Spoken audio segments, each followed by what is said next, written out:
안녕하세요. 저는 지방에 살고 있는 40대 여자입니다. 사연을 듣다 보니 참 욕이 절로 나오는 사연들이 많던데 저 역시 욕이 술술술 나오는 사연을 품고 있어 구독자분들과 함께 한바탕 욕이라도 하고자 사연을 쓰게 되었어요. 함께 해주시겠어요? 남편과 전 결혼한 지 7년 차가 되는 부부였어요. 남편과 저 사이엔 애교로 똘똘 뭉친 4살이 된 예쁜 딸이 있었고 사이는 그냥 저냥 평범했어요. 손꼽힐 만큼 인고 부부도 아니었고 그렇다고 해서 하루가 멀다고 싸우는 사이도 아니었고요. 딸은 어린이집을 다니고 있었는데 맞벌이를 하다 보니 아침엔 일찍 집에서 나서고 오후엔 늦게 집으로 돌아오게 되었는데 어느 순간부터 딸이 그 상황을 너무나도 힘들어하더라고요. 남편과 전 고민에 빠졌고 대화를 해본 결과 딸 바보인 남편이 육아휴직을 쓰고 딸을 돌봐주기로 했어요. 여보, 그냥 내가 육아휴직 쓸게. 응? 정말? 정말 당신이 쉬어도 되겠어? 우리 회사 생각보다 육아휴직에 관대하기도 하고 무엇보다 채민이가 힘들어하는데 하는 수 없지. 당신 회사는 육아휴직 내면 복직하기 힘들 수도 있다고 했었잖아. 조금 그런 분위기이긴 해. 눈치도 막 주고 이상한 부서로 옮겨지기도 하고 말이야. 그러니까 그냥 내가 쓰는 게 맞는 것 같아. 이 김에 채민이랑 시간도 많이 보내고 나름 의미 있는 시간일 것 같아. 참 고맙더라고요. 사실 쉬운 결정은 아니잖아요. 그럼에도 불구하고 흔쾌히 사실 자기는 좀 쉬고 싶었는데 잘 됐다며 자신이 휴직을 낼 테니 아무 걱정하지 말고 회사 생활 잘 하라고 응원해 주더라고요. 이제 우리 집은 가장이 저라고 하면서요. 그렇게 남편의 희생 덕분에 딸은 눈에 띄게 밝아지기 시작했고 전 가정을 위해 힘든 결정을 내려준 남편에게 고마워 주말엔 더욱 남편과 아이를 위해 저의 모든 시간과 에너지를 쏟아부었어요. 그렇게 참 든든하고도 고마운 남편이었는데 어느 순간부터 저의 고마웠던 마음이 무너져 내리기 시작했어요. 시작은 사소했습니다. 육아휴직 후 처음엔 청소부터 빨래, 설거지까지 싹 해놓던 남편은 어느 순간부터 아무것도 하지 않기 시작하더라고요.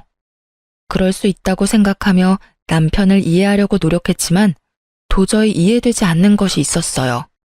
그건 바로 자신이 먹은 밥그릇조차 씻어놓지 않고 방치해두는 것이었는데 그건 남편이 회사 생활을 할 때도 척척 알아서 다 하던 일이었던 터라 저로서는 더욱 이해가 되지 않더라고요.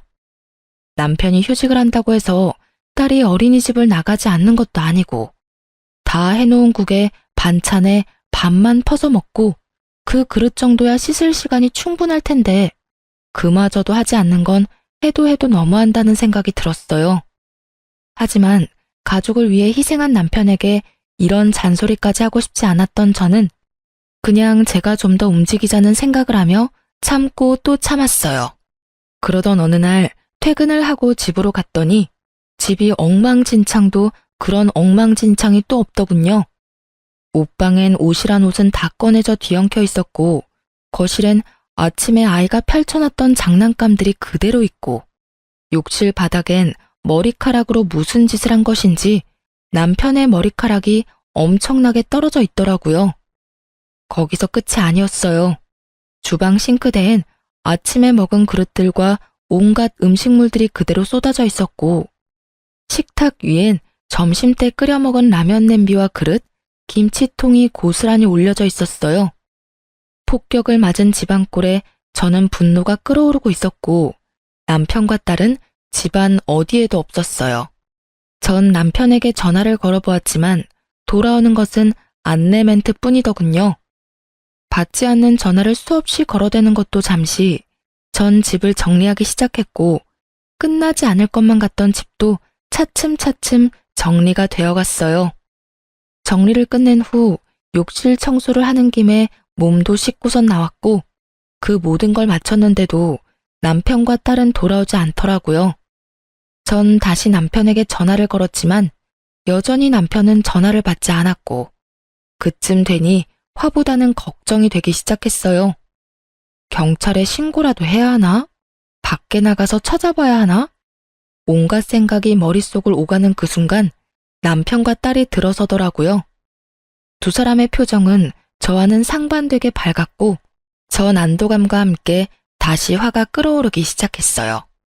일단 전 눈에 잠이 가득한 딸을 씻기고 재우고 난 후 침대에 누운 남편에게 이야기를 좀 하자고 했어요. 여보, 자? 나랑 이야기 좀 해. 무슨 이야기? 아유, 나 피곤해. 내일 이야기해, 내일. 당신만 피곤해? 나도 피곤해. 저의 닭달에 남편은 인상을 잔뜩 찡그리며 몸을 일으키더니 한숨을 푹 내쉬더군요. 무슨 이야기? 무슨 이야기? 몰라서 물어? 내가 얼마나 걱정한 줄 알아? 퇴근하고 집에 왔는데 당연히 있어야 하는 당신하고 채민이는 보이지도 않고 당신한테 전화하니 전화는 안 받고 오죽했으면 경찰에 신고까지 하려고 했다고. 사람을 이 정도로 걱정시켰으면 들어오자마자 피곤하다고 자는 게 아니라 적어도 오늘 이렇게까지 늦은 이유라도 설명해줘야 하는 거 아니야? 어린이집 데리러 갔더니 채민이가 공원에서 놀고 싶다고 해서 맞은편 공원에서 놀다 보니 이렇게 됐어. 밥도 안 먹고 이때까지 놀았다고? 공원에서? 밥은 먹였지. 신나게 놀다가 배고프다길래 근처 가게에서 대충 사 먹이고 집에 가자니까 싫다고 하잖아. 그래서 조금만 더 하다 보니까 어느새 밤이 됐더라고. 전화해주려고 했는데 배터리가 다 돼서 할 수가 없었어. 아니, 애가 아무리 더 놀고 싶다고 해도 잘 설명해서 데리고 들어왔어야지. 그게 쉬워? 울고불고 떼쓰는데? 할 말 더 있어? 더 있더라도 내일 해. 나 진짜 피곤해. 짜증 섞인 투로 답한 남편은 등을 돌려버리곤 코까지 골며 잠들어 버렸어요.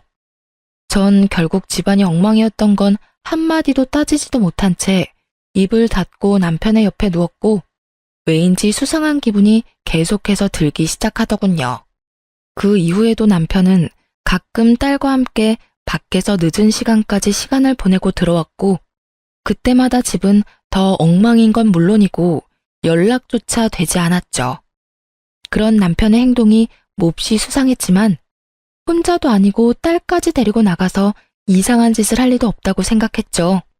혹시나 하는 마음에 딸에게 아빠와 놀다 오니 좋냐고 물어보았더니 엄청나게 좋다며 아빠가 이것저것 하며 놀아줬다고 자랑하는 걸 보니 딸과 함께 놀다 오는 것은 확실해 보였어요. 그래서 전 남편에게 딸과 노는 것도 좋고 늦는 것도 좋고 다 좋은데 다른 건 몰라도 이렇게 늦는 날엔 제가 걱정하지 않게 연락이라도 하라고 했고 남편은 귀찮아 죽겠다는 얼굴로 알겠다고 하더군요. 그날 이후 남편이 그따구로 구니 저 역시 남편에 대한 고마움은 사라지고 있었고 이상한 기류마저 풍기니 점점 예민해지더라고요. 그런 저의 예민함을 남편도 느꼈는지 어느 날부턴 다시 집을 치우고 저녁까지 해놓고 저를 기다리기 시작했어요. 말투도 전보다 더 다정하게 바뀌었고요. 여보 왔어? 샤워하고 밥 먹을 거지. 얼른 씻고 와서 밥 먹어. 내가 다 차려놨어. 어? 웬일이래? 밥상까지 다 차려놓고. 웬일은 무슨. 이제 내가 살림 잘 살아줄 테니까 당신은 집안일 신경 끄고 바깥일이나 잘해. 어쩐지 수상한데? 뭐, 돈 필요해? 돈은 무슨, 나도 돈 있어요. 이상한 소리 하지 말고 얼른 씻고 오기나 해. 나도 배고파. 이렇게 말하며 제 등을 떠미는데 기분이 좋아야 하는데 왜인지 수상하더라고요. 왜 그런 거 있잖아요. 좋은 일 있는 사람이 묘하게 들떠서 과한 친절을 베푸는 딱 그런 사람 같더라고요. 전 남편의 행동이 더욱 의심스럽게 느껴졌고 그렇게 남편을 주시하고 있는데 아이의 어린이집 체육대회 날이 다가왔어요. 남편과 전 체육대회에 참가하게 되었고 그날 전 남편이 왜 그렇게 수상했는지 비로소 알게 되었습니다. 딸아이의 담임 선생님은 상냥하고 선한 인상의 처녀 선생님이었는데 남편과 주고받는 인사에서 과한 친근함이 느껴졌어요. 어머, 채민이 아버님 오셨어요? 오늘 멋지게 하고 오셨네요. 에이, 멋있어봤자 아저씨인데요, 뭘. 그런 말씀하시는 선생님이야말로 오늘 예쁘신데요? 운동복도 잘 어울리시네요. 그래요? 감사합니다, 아버님. 그저 선생님과 학부모의 대화라기엔 친밀감이 너무 높아 보여 기분이 이상했지만 그저 등원뿐 아니라 하원까지 도맡아 해주는 아빠가 드문 경우이니 더욱 신경을 써주는가 보다 하고 생각하려고 했죠. 그 생각이 얼마나 어리석은 생각인지 깨닫는 데까진 오래 걸리진 않았죠. 전 신경 쓰이는 마음을 누른 채 최대한 행사에 집중하려고 했고 체육대회는 끝을 향해 가고 있었어요. 드디어 마지막 경기만을 남겨두고 있었고 마지막 행사는 다름 아닌 부모님들과 선생님이 모두 참가하는 달리기 시합으로 아이는 물론 모든 선생님들이 참가하게 되었죠. 저와 남편은 참가하지 않아 멀찍이서 구경을 하고 있는데 열심히 달리던 딸아이의 담임 선생님이 발을 헛디뎌 그만 넘어지고야 마는 것이 아니겠어요? 쾅 소리와 함께 선생님은 넘어졌고 모두 걱정 가득한 시선으로 바라보는데 그 순간 제 옆에 있던 남편이 어느새 선생님의 곁에서 그 선생님을 부축하고 있더라고요. 일순간 분위기는 싸해졌고 순간적이지만 제 심장이 덜컥하고 내려앉는 기분이 들더군요. 남의 일엔 관심이라곤 없던 남편이 선생님이 넘어지는 모습을 보자마자 반사적으로 튀어나가 스스럼 없이 부축까지 하다니. 저는 차라리 눈을 감아버리고 싶었지만 최대한 아무렇지 않은 척 애써 미소를 지어 보였고 이상한 분위기를 감지한 원장님이 나서 그 선생님을 데리고 가는 바람에 상황은 일단 일단락이 되었어요. 집으로 돌아오는 길, 남편은 아무 말이 없었고 저 역시 말을 하고 싶지 않았어요. 그렇게 조용한 분위기에서 집으로 돌아왔고 오는 차 안에서 곤히 잠들어 버린 딸을 침대에 눕히고 나오니 남편이 씻고 있더라고요. 떨어지는 물소리를 들으며 아무리 좋게 생각해 보려고 해봤지만 생각하면 할수록 남편의 행동이 수상하고 이상했어요. 그렇게 상상의 나래를 펼치고 있는데 남편이 식탁 위에 올리고 간 휴대전화가 울리는 것이 아니겠어요? 전화를 건 상대방은 다름 아닌 딸아이 담임 선생님이었고 감사 인사라도 전하려고 그러나 하고 전화를 받으려는 순간 물기도 제대로 닦지 않은 남편이 어느새 저에게 다가와 휴대전화를 낚아채더니 화를 내기 시작하더라고요. 야, 넌 왜 남의 전화를 함부로 만져? 야라니, 남이라니요. 이때껏 아무리 화가 나도 야라는 호칭은 쓰지 않았던 남편인데 휴대전화 좀 만졌다고 불같이 화를 내니 너무 당황스럽기도 황당하기도 하더군요. 묻지도 않고 만져서 미안한데 전화가 와서 그랬어. 그런데 담임 선생님이 왜 당신한테 전화를 하는 거야? 따로 전화할 일이 뭐 있다고? 감사 인사 정도야 문자로 해도 되고 굳이 전화할 일이 없잖아. 그걸 내가 어떻게 알아? 내가 전화 걸었어? 하여튼 2번 다신 남의 물건에 손대지 마. 알겠어? 더욱 화를 내던 남편은 다시 욕실로 들어가 버렸고 전 차분하게 머릿속을 정리했어요. 지나치게 친근해 보였던 두 사람. 선생님이 넘어지자마자 반사적으로 튀어나가 서슴없이 부축하던 남편의 손길. 그리고 방금 전화까지. 설마는 확신이 되어갔고 그럴수록 전 더욱 차분해졌죠. 생각이 정리될 때쯤 남편이 나왔고 남편에게 묻고 싶은 이야기는 많았지만 참고 또 참으며 최대한 아무렇지 않게 남편을 대했어요. 평소와 다름없는 제 모습에 남편은 안심이란 걸 하는 듯했고 그렇게 주말이 지나 월요일이 되었죠. 전 평소와 마찬가지로 출근을 한다며 집에서 나와 예약해두었던 렌터카를 타고 남편을 뒤쫓기 시작했어요. 확신은 가득했지만 이 모든 확신들이 진실인지 제 두 눈으로 확인하고 싶었거든요. 주로 남편이 늦게 오는 날이 월요일, 목요일이었던 터라 미행의 날을 월요일로 정했고 저의 미행은 그렇게 시작되었어요. 오전엔 이상할 것 없이 평범하게 흘러가더군요. 딸을 어린이집에 데려다 준 남편은 곧바로 집으로 돌아왔고 어떤 외출도 없이 집에서 시간을 보냈어요. 문제는 딸이 하원하고 난 후부터 이어지더군요. 딸이 하원을 하고 난 후 어린이집 놀이터에서 놀던 두 사람은 선생님이 퇴근할 시간에 맞춰 서둘러 차를 타고 출발하는 거 아니겠어요? 그렇게 출발한 차는 어린이집이 보이지 않을 거리에 멈춰섰고 어디선가 나타난 선생님이 그 차에 자연스럽게 타는 것을 보게 되었죠. 그 뒤로 이어진 상황들은 경악스러움의 연속이었어요. 딸은 아무것도 모른 채 그저 아빠와 선생님이 놀아주니 행복해 보였고 두 사람은 마치 부부처럼 아이의 시선을 피해 손을 잡고 당당하게 외도를 저지르고 있더라고요. 모든 것을 제 두 눈으로 확인하던 그 순간 그때서야 남편의 행동이 다 이해가 되기 시작했어요. 어린이집에서 운행하는 버스를 태워서 등하교 시키는 것이 더 편할 텐데 굳이 본인이 딸의 등하교를 시키겠다고 우기고 나선 것부터 해서 넘어진 상간녀를 불이 나게 일으켜 세우던 일까지 그리고 옷방이 그리도 엉망이 된 것도 딱 맞아떨어지더라고요. 그때의 제 심정은 정말 말로 설명할 수 없는 기분이었어요. 제 예상이 모두 맞아 역시 그럴 줄 알았다 싶다가도 정말 남편이 다른 사람도 아닌 아이의 담임 선생님과 외도를 저지르고 있었단 사실이 믿기지 않더군요. 이혼을 해야 하는 것이 분명하지만 아빠를 너무 사랑하는 딸에게 이혼이라는 것을 어떻게 이해시켜야 하나 싶고 그렇다고 모든 것을 덮고 그냥 살기엔 제가 알아버린 것은 너무 많았죠.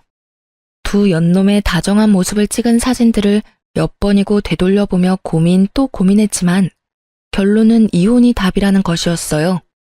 결론이 나자 머리가 맑아졌고 전 증거 수집에 박차를 가했어요. 남편의 블랙박스가 정말 대박 중에 대박이더군요. 그곳엔 두 사람의 계획뿐 아니라 상간녀의 계획도 녹음되어 있었어요.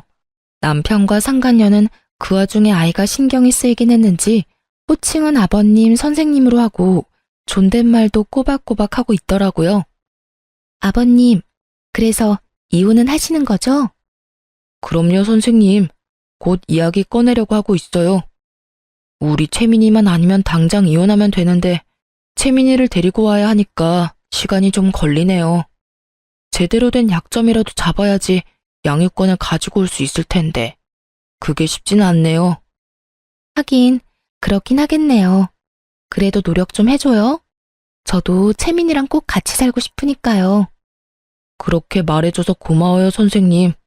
한번 갔다 온 것도 미안한데 채민이까지 받아주고. 내가 이혼만 하고 나면 정말 잘해줄게요. 선생님이 후회하지 않도록 정말 잘할 거예요. 그러니까 조금만 더 기다려줘요.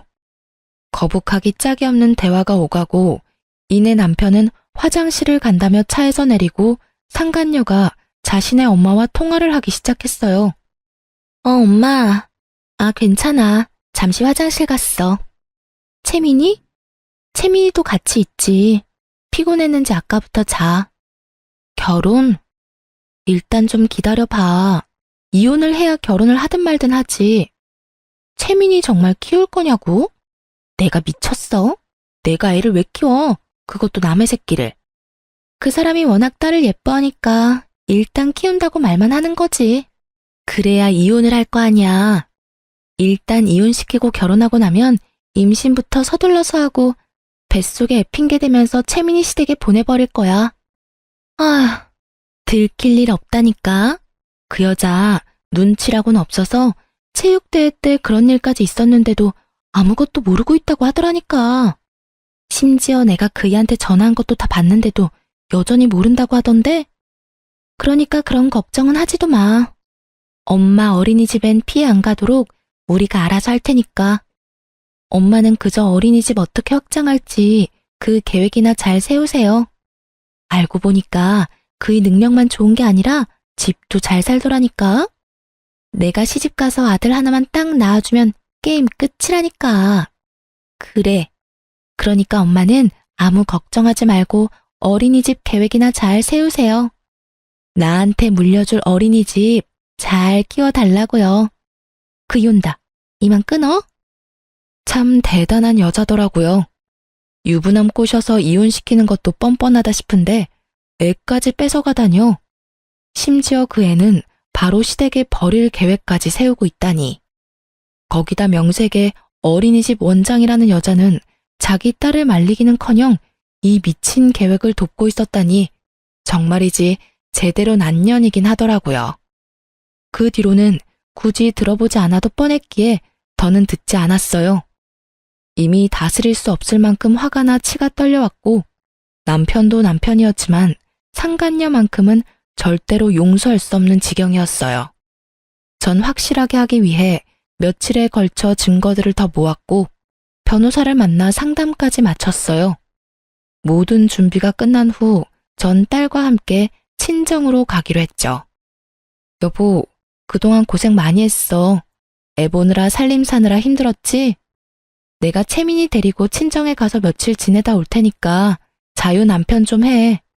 오랜만에 친구도 좀 만나고 술도 마시고 간만에 자유를 좀 누려. 진짜? 며칠이나 있다가 올 건데? 나 정말 쉬어도 돼? 그럼 정확히 날짜는 모르겠는데 이틀은 일단 있지 않을까? 아무튼 푹 쉬어. 당신이 생각하는 것보단 오래 있다가 올 거야. 제 말에 남편의 얼굴엔 웃음꽃이 피었고 전 입이 귀에 걸린 남편을 뒤로 한 채 친정으로 와버렸어요. 친정에는 진작 상황을 설명했던 터라 저와 딸을 반겨주셨고 부모님들 덕분에 전 이혼에만 집중할 수 있었어요. 남편은 저의 예상대로 상간녀를 집에 불러들였고 모든 장면을 홈 CCTV를 통해 지켜보고 있었습니다. 자기야, 나왔어. 여기가 자기 집이야? 그럼 내 집이지. 와, 진짜 좋은데? 우리도 결혼하면 이렇게 좋은 집에서 사는 거야? 이거보다 더 좋은 집에서 살아야지. 그 여자 맨몸으로 내쫓고 여기보다 더 좋은 집에서 자기랑 나랑 채민이랑 행복하게 살자. 그래, 우린 정말 행복하게 살 수 있을 거야. 내가 그렇게 만들어줄 거거든. 그나저나 그 여자는 웬일로 채민이까지 데리고 친정에 갔대? 나도 몰라. 나보고 그동안 수고했다면서 좀 쉬라고 그러던데. 하긴 우리 자기 수고하긴 했지. 나랑 바람 피우느라. 그동안 고생했는데 내가 피로 쫙 풀리게 안마라도 해줄까? 진짜? 좋지. 더는 구역질이나 볼 수가 없더라고요. 모든 상황은 녹화가 되고 있었고 전 휴대전화도 끄고 눈도 그냥 감아버렸어요. 눈을 감으니 그간 남편과의 추억들이 차례대로 스쳐가더군요.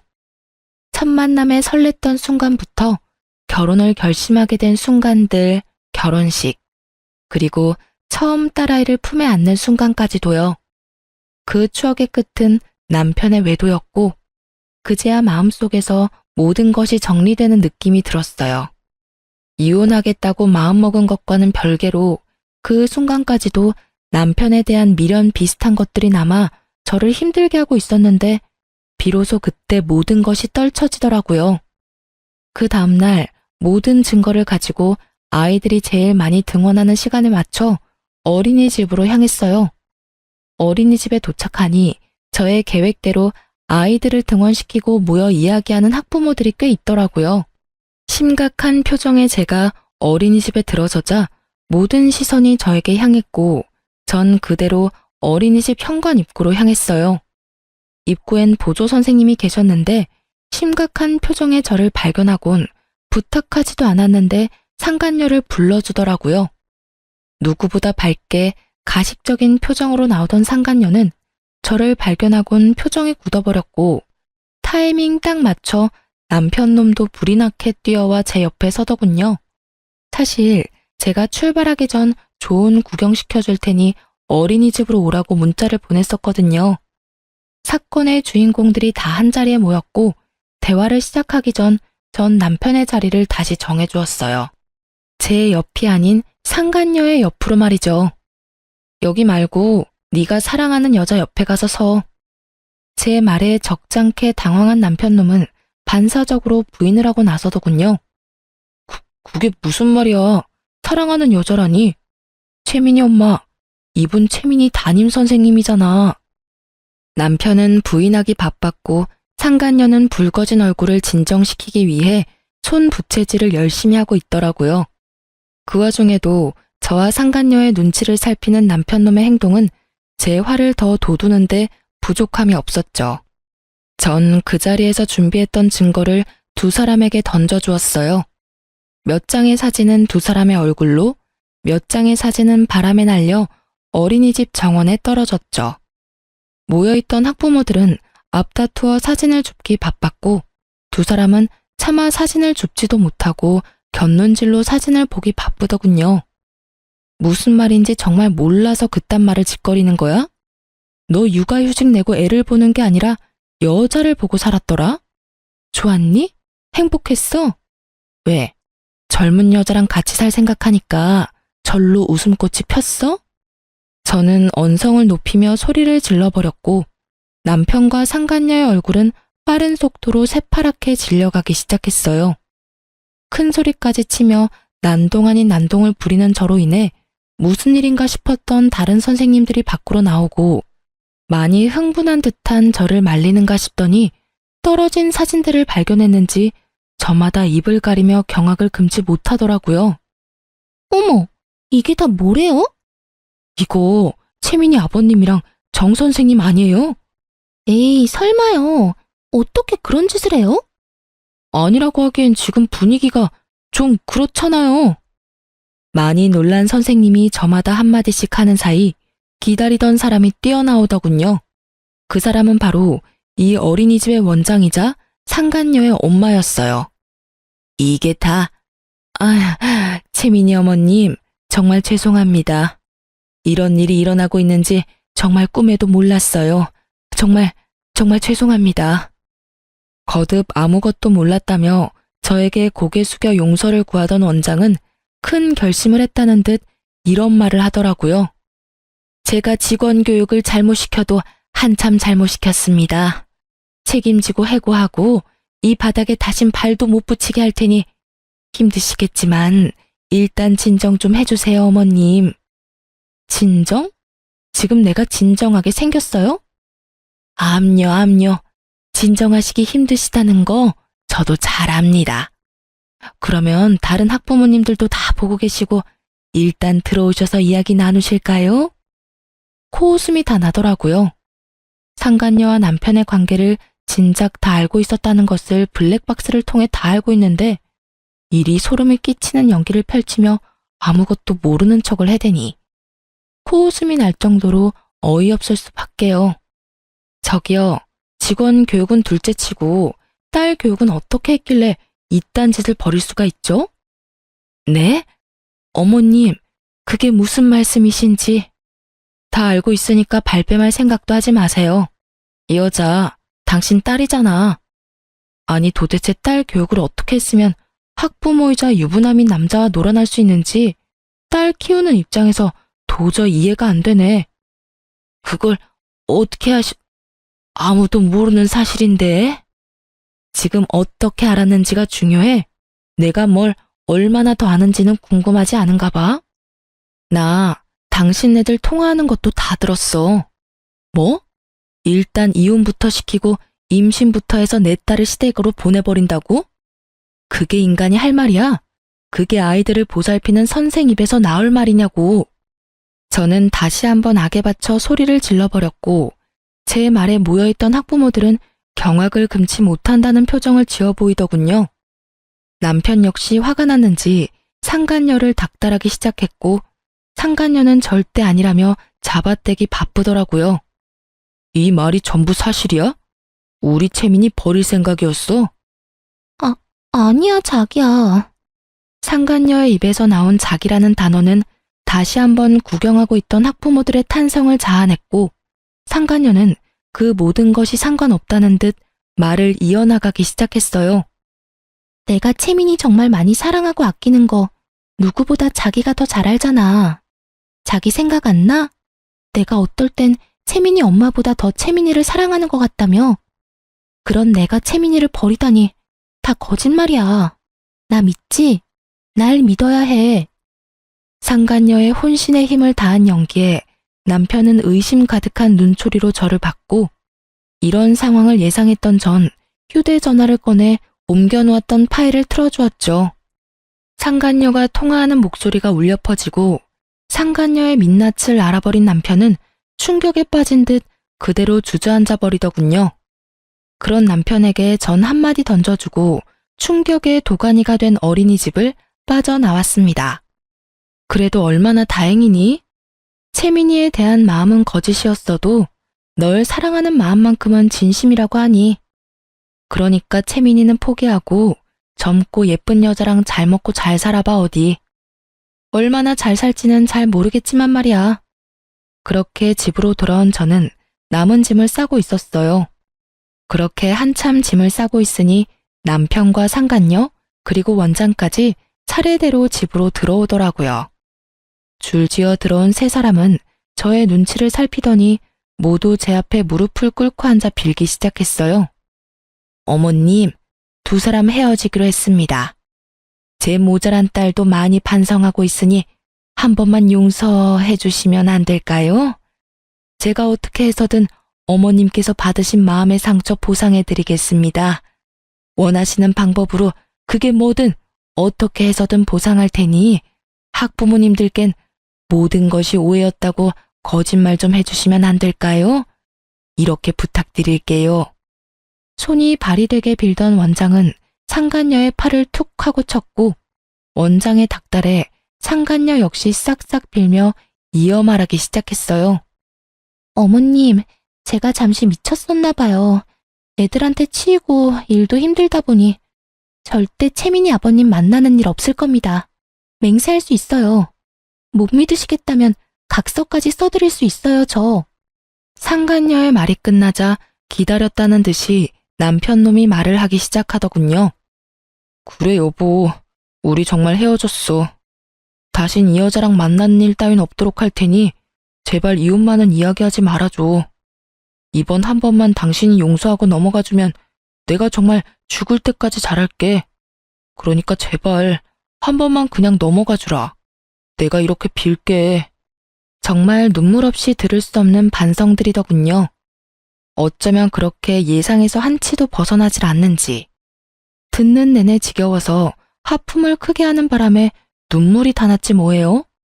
전 목이 빠져라 제 대답을 기다리는 세 사람을 향해 답을 해주었어요. 원장님, 어떤 보상을 어떻게 해줄 생각인지는 잘 모르겠는데 전 보상 같은 거 필요 없어요. 억만금을 가져다 준다고 한들 난도질 당한 마음이 멀쩡해지겠어요? 그러니 그 되지도 않는 잔머리 그만 굴리세요. 전 보상이 뭐든지 간에 절대로 다른 학부모님들한테 거짓말할 생각도 해명할 생각도 없으니까요. 제 말에 원장은 절망스러운 표정으로 저를 바라보며 다시 설득을 해보려 입을 뗐지만 그런 원장의 눈을 외면하고 상간녀를 똑바로 보며 말했어요. 넌 이 남자하고 헤어질 필요 없어. 네? 그게 무슨 말씀이세요? 헤어질 필요가 없다뇨.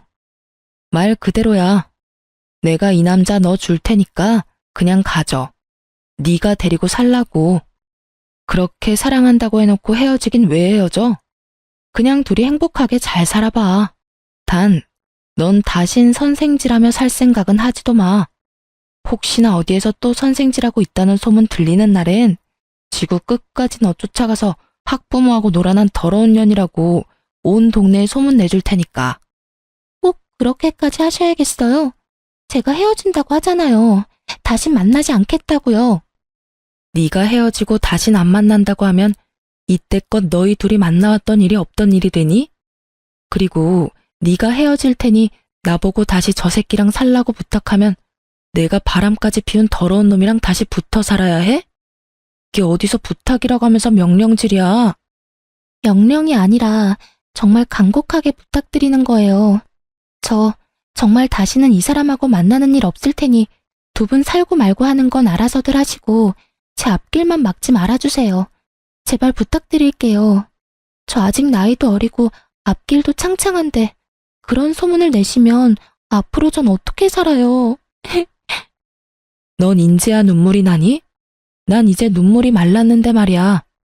네가 유부남 꼬셔서 이 집에서 좋다고 행복감에 젖어 있을 때 난 말이야, 피눈물을 흘렸어. 그러니 네 인생 망가지는 것쯤은 네가 감당해. 망가진 내 인생도 나 혼자 감당하고 있는데 내가 네 인생까지 신경 쓸 틈이 있겠어? 상간녀는 흐느끼는 소리를 내며 펑펑 울기 시작했고 전 그런 상간녀를 외면한 채 마지막 남편에게 말했습니다.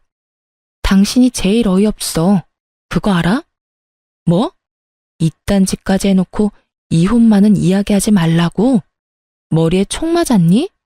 그렇지 않고서야 어떻게 그런 말을 나한테 할 수가 있어. 일을 이 지경까지 만든 사람이 누군데? 난 무슨 일이 있어도 너 같은 인간이랑은 못 살아. 이혼은 무조건 할 거고 채민이는 당연히 내가 키울 거야. 여보. 그 더러운 입으로 여보라고 부르지도 마. 소름 끼치니까. 아, 내가 채민이는 보여주긴 할 건데 그 역시 내가 정할 거고 만날 수 있는 횟수도 많진 않을 거야. 그 정도는 감당해야 하지 않겠어? 제 말이 끝나자 세 사람은 저마다 할 말이 많아 보였지만 전 짐을 챙겨 집에서 나와 친정으로 와버렸고 친정까지 찾아오는 건 겁이 났는지 더는 쫓아오진 않더군요. 전 친정에서 부모님의 도움을 받으며 이혼과 함께 상간녀 소송을 진행했고 그 과정은 정말 길고도 험했습니다. 하지만 과정이 힘들었던 만큼 제가 원하는 결과를 얻게 되었고 무엇보다 양육권을 지킬 수 있게 되어 참 다행이었어요. 이혼을 하고 난 후 해당 어린이집은 원장 딸이 학부모와 놀아났다는 소문이 빠르게 퍼져 1년도 안 되어 문을 닫게 되었고 더러운 소문에 휩싸였던 어린이집이라 선뜻 맡겠다는 사람이 나타나지 않는다고 하더군요. 그 덕에 원장은 그 비싼 월세를 울며 겨자 먹기로 내야만 했고 어린이집을 연 지 1년도 채 되지 않았던 터라 투자금도 회수하지 못한 채 문을 닫게 된 원장은 거의 알거지 신세가 되었다는 소식을 들을 수 있었어요. 상간녀 역시 업계의 소문이 다 퍼져 취업이 어려울 것이라고 하고요. 이러나 저러나 저에겐 참 통쾌한 소식이더군요.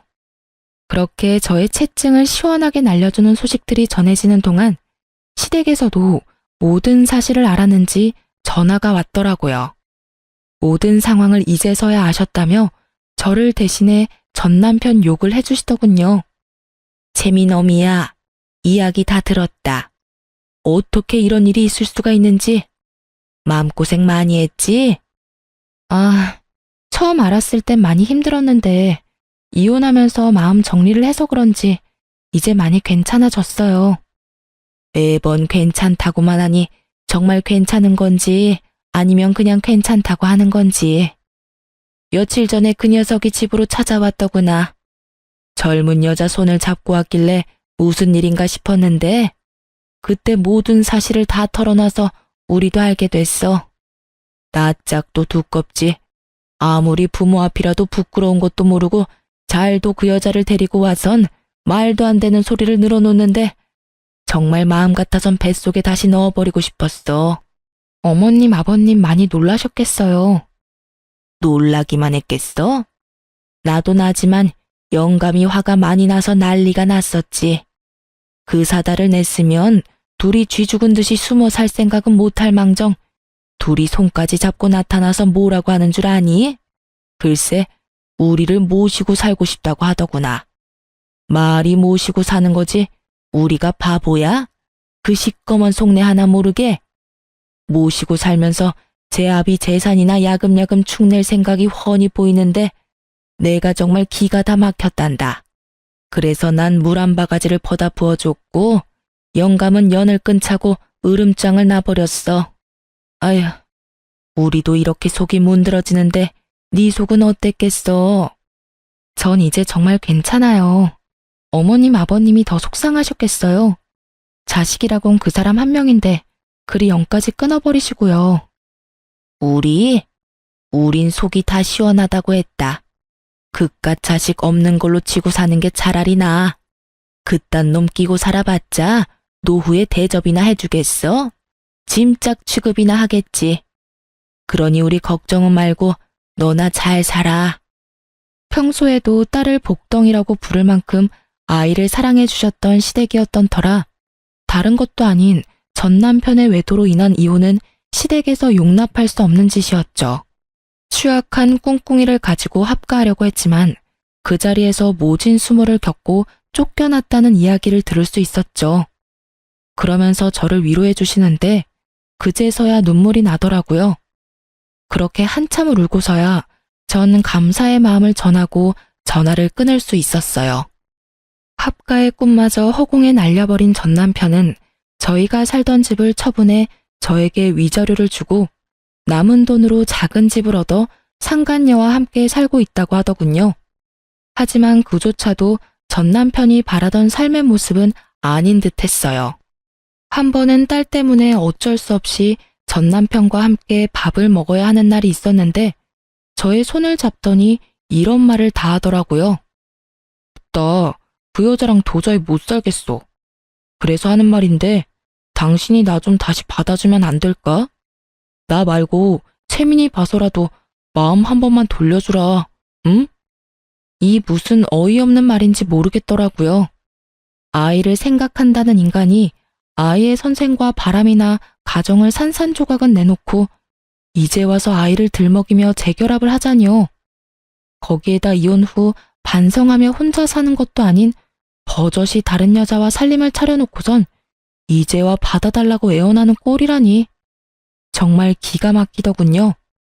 전 남편의 말을 듣자마자 재빨리 전화기를 꺼내 상간녀에게 전화를 걸었고 이 모든 사실을 빼놓지 않고 그대로 상간녀에게 전해줬어요.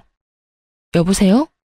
지금 당신과 함께 사는 남자랑 만나서 밥을 먹고 있는데 이 인간이 글쎄 당신 같은 여자랑 도저히 못 살겠다고 다시 받아달라고 애원하네요? 혹시 합의된 상황인가요? 이런 저의 행동을 보던 전 남편은 제 휴대전화를 거칠게 빼앗아 소리를 지르며 화를 내더군요. 너 이게 뭐 하는 짓이야? 아무리 그렇다고 해도 그 여자한테 전화를 하면 어떡해? 너 미쳤어? 전 남편의 고성에 딸은 놀라 울기 시작했고 전 그런 딸을 품에 안고 달래며 전 남편에게 단단히 경고해 주었어요. 또다시 그런 말도 안 되는 소리를 짓거렸다간 그 여자랑 삼자대면이라도 하게 될 테니 두 번 다신 헛소리 할 생각도 하지 마. 이렇게 말한 저는 자리를 떠버렸고 그 후론 예상치 못한 소식이 들려왔어요. 그 소식은 상간녀와 전 남편의 소식이었는데 저의 전화로 시작된 두 사람의 불화는 사그라지기는커녕 점점 커져만 갔고 결혼식까지 올린 두 사람은 1년도 채 되지 않아 이혼을 하게 되었다고 하더군요. 이혼을 하며 상간녀에게마저 위자료를 뜯긴 전 남편은 더욱 작은 집으로 옮겨갔고 상황이 어려워지자 그렇게 사랑한다던 딸의 양육비마저 들어오지 않기 시작했어요. 때마침 딸은 전 남편이 소리를 지르며 악을 쓰던 모습이 뇌리에 박혀버렸는지 전 남편과 만나는 것을 힘들어하기 시작했죠. 이혼을 할 당시 양육비를 주지 않으면 딸과 만나지 못할 거라는 각서를 썼던 터라 잡음 없이 전 남편에게 보여주지 않게 되었고 전 남편 역시 찾아오는 일은 없었어요. 그렇게 사랑한다고 하루라도 못 보면 죽을 것처럼 굴더니 힘들어지니 바로 딸부터 버리는 꼴이 한심하면서도 참 그 인간 말종에게 잘 어울리는 짓거리라고 생각했네요. 그렇게 완전히 전 남편과의 연을 끊어버린 전 딸과 함께 아주 잘 지내고 있습니다. 이혼 직후 친정에서 지내던 저희 모녀는 얼마 전 친정에서 가까운 곳으로 집을 얻어 딸과 함께 살아가고 있어요. 혼자 아이를 키운다는 것이 생각보다 더 힘든 일이지만 딸의 밝은 미소를 보면 그 어떤 어려운 일이라도 충분히 해낼 수 있을 것만 같아요. 얼마 전엔 전 남편이 양육비를 주지 않고 있다는 소식을 들으셨는지 전 시어머니에게서 연락이 와 만나게 되었어요. 어머님이 저희 딸을 꼭 안아주시며 손녀와 한참을 이야기 나누시더니 저에게 통장을 하나 내미시더라고요. 재미너미야, 이거 받거라. 이게 뭐예요, 어머님? 이거 채민이 통장인데 언제부터 만들어 놓고선 이제서야 주는구나. 채민이 통장이요? 그래, 우리가 채민이한테 미리 주는 유산이야. 너한테 주는 거 아니고 채민이한테 주는 것이니 행여나 돌려줄 생각은 하지 말고 그냥 받아두거라. 전 주신 통장을 열어보았고 그 안엔 생각보다 꽤 큰 금액이 들어있더라고요. 채민이 아빠가 양육비도 못 주고 있다는 이야기를 이제서야 알게 되었단다. 혼자 감당하는 게 쉬운 일이 아니었을 텐데. 넌 그런 일이 있었으면 진작 연락을 했어야지. 하긴 네가 그런 일로 연락할 사람 같았으면 이혼할 때 진작 우리한테 연락해서 한몫 크게 받아갔겠지. 어찌 그리 욕심이 없어? 네가 힘들다고 했으면 우리가 진작 나서서 도왔을 텐데. 생각하시는 것처럼 힘들지 않았어요. 위자료 받은 것도 있고요. 위자료 해봤자 얼마나 한다고. 잔말 말고 받기나 해. 어머님, 이건 너무 많아요.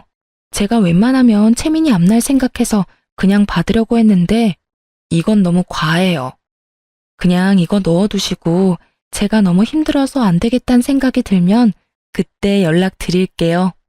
그때 가서 조금 힘이 되어주세요. 과하기는 무슨? 네가 아직 세상 때를 덜 묻었구나. 조금 더 살아봐. 내가 그때 그 통장을 받았어야 했는데 하고 후회하는 날이 올 테니 그때 가서 후회하지 말고 줄 때 감사합니다 하고 받으렴. 네가 말하는 그때까지 우리가 살아있을지 죽었을지 누가 알겠어? 우리 같은 늙은이들 언제 어떻게 될지 모르는 거고. 정신이라도 멀쩡할 때 우리가 직접 너한테 전해주고 싶어서 그래. 그러니 이 늙은 어미손 부끄럽게 하지 말고 냉큼 바꿔라. 그리고 이 돈으로 우리 채민이 하고 싶다는 거 망설이지 말고 다 시켜줘. 감사합니다, 어머님. 그럼 제가 이 돈만큼은 꼭 채민이만을 위해 쓰도록 할게요. 그렇게 전 감사한 마음으로 통장을 받았고 그 도움 덕분에 딸의 교육비 걱정은 덜 수 있었어요. 가끔 이런 생각을 해요. 우리 딸이 조금 더 자라서 이혼한 저를 원망하진 않을까 하는 그런 생각이요. 그런 생각이 들 때마다 전 딸에게 더욱 잘하려고 노력하고 있습니다. 제가 더 잘하고 더 잘 보살피면 원망의 마음이 이해의 마음으로 변할 수도 있지 않겠어요? 앞으로도 전 딸과 함께 더 많은 것을 보고 더 많은 것을 경험하며 그렇게 함께 지내볼 예정이에요. 이로써 저의 사연은 끝이 났네요. 긴 시간 저의 사연 들어주셔서 감사합니다.